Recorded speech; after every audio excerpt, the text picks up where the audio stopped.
আপনার জন্য আজকে আমি যে সেরামটা দেখাতে যাচ্ছি এটা ডার্মা রেঞ্জে, যদি ডার্মাতে আপনি ইন্টারেস্টেড হন, ডার্মা করতে চান, কারণ ডার্মার এখন শুধু আমাদের সেরাম আর দুটো সানস্ক্রিন এসছে, আর বাকি প্রোডাক্টগুলো আগেরগুলোই করতে হবে। তো আপনাকে আমি মিক্স আপ করেই বলছি।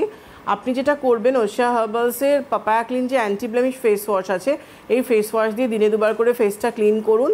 পাপায়া যে টোনারটা আছে মুখে স্প্রেও করে নিতে পারেন, ওয়েট কটনে দিয়ে ড্যাপ করতেও পারেন। এই টোনারটা দিয়ে দিনের বেলা বাড়ি থাকলে পাপায়া জেল ক্রিমটা ইউজ করুন।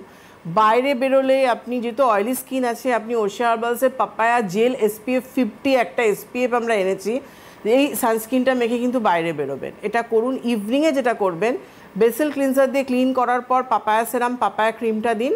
রাত্রিবেলা আবার ফেস ওয়াশ করে নিয়ে পাপায়া টোনারটা টোনিং করে পাপায়া ক্রিম যে অ্যান্টি ব্লেমিশ ক্রিমটা আছে এটা রিঅ্যাপ্লাই করুন।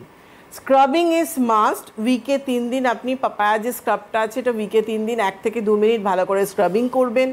পুজোর সামনে তাড়াতাড়ি দাগটা রিমুভ করার জন্য কিন্তু আমাদের যে পাপায়া প্যাক আছে সেটা আমি উইকে 2 দিন করে আপনাকে করতে বলবো, কারণ সারা মুখে আপনার স্পট চলে এসছে।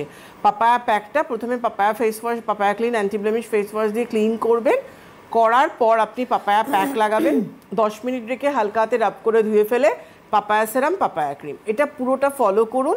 দেখুন আপনি পুজোর আগে কিছুটা হলেও আপনার 25% হলেও আপনি কিন্তু রেজাল্টটা বুঝতে পারবেন। আর যাদেরই মুখে ব্লেমিশ আছে, ফেসিয়াল করতে চাইছেন, তারা নয় প্ল্যাটিনাম কিট মেটাল বেস, নাহলে ফ্রুট মিক্স কিট